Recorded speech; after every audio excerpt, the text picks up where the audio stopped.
Hi friends, வாங்க நம்ம இன்றைக்கி டேஸ்டியான முருங்கைக்கீரை துவையல் பண்ணிக்கலாம். முருங்கைக்கீரை துவையல் பண்ணுறதுக்கு நம்ம டெரஸ் கார்டன்லேருந்து நம்ம முருங்கைக்கீரை பறிச்சிட்டு வந்துடலாம். இதை பாருங்கள், தொட்டியில் தான் வச்சுருக்கேன். இதான் நம்ம டெரஸ் கார்டனில் இருக்க முருங்கை மரம். இதுலேருந்து முருங்கையை உடச்சி வளர்த்தாக்க பக்க கிளைகள்லாம் விட்டு நல்லா புஷியாக வளரும். அதனால் அதோட முனைகளில் உள்ள தளிர்களாக பார்த்து நம்ம கொஞ்சம் பறிச்சிக்கலாம்.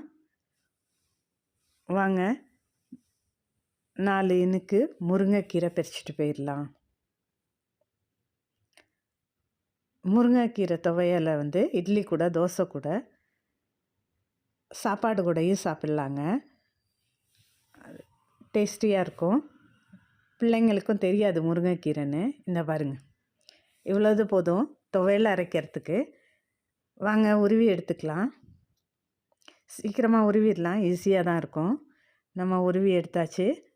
இப்போது பிள்ளைங்க முருங்கைக்கீரை சாப்பிட மாட்டாங்க, அவங்களுக்கு துவையலாக பண்ணி கொடுத்தா சாப்பிடுவாங்க. எண்ணெய் சட்டி வச்சு 1 ஸ்பூன் எண்ணெய் ஊற்றி 1 ஸ்பூன் உளுந்து, 1 ஸ்பூன் கடலைப்பருப்பு, 3 மிளகாய் போட்டிருக்கேன். எல்லாத்தையும் வறுத்து எடுத்துக்கலாம். ஒரு 4 பல் பூண்டு போட்டுக்குவோம். 2 கொத்து கருவேப்பிலை கழுவி வச்சுருக்கேன், அதையும் போட்டுக்கலாம். நல்லா கடலைப்பருப்பும் உளுந்தும் செவக்க வறுத்துக்கலாம். இது கூட ஒரு பெரிய வெங்காயம் எடுத்து பொடியாக நறுக்கி எடுத்துகிட்டு வந்திருக்கேன், அதையும் போட்டுக்கலாம்.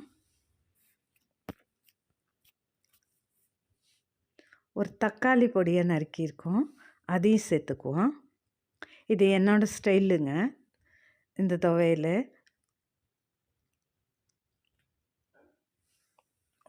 உங்களுக்கு ஒரு கொத்து 4 கொத்து முருங்கைக்கீரை கழுவி வச்சோம்ல, அதை இப்போ சேர்த்துக்குவோம். முருங்கைக்கீரை அதில் இருக்க தண்ணியிலையே சீக்கிரமாக வெந்துடும். அதனால் அதில் போட்டு நல்லா வேகிற வரையிலும், சுண்டி வேகிற வரையிலும் வதக்கிக்கலாம். இப்போ வதக்கிக்கிட்டு ஒரு துண்டு புளியும் போட்டு வதக்கிக்குவோம். இப்போ இந்த துவையலுக்கு தேவையான உப்பு சேர்த்துக்கலாம்.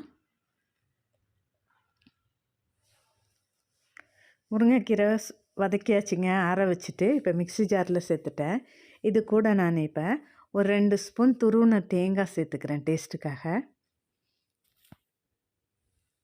2 ஸ்பூன் துருவின தேங்காய் சேர்த்துட்டு இப்போ அரைச்சிட்டு வந்துடலாம். இந்த பாருங்கள், அரைச்சாச்சு.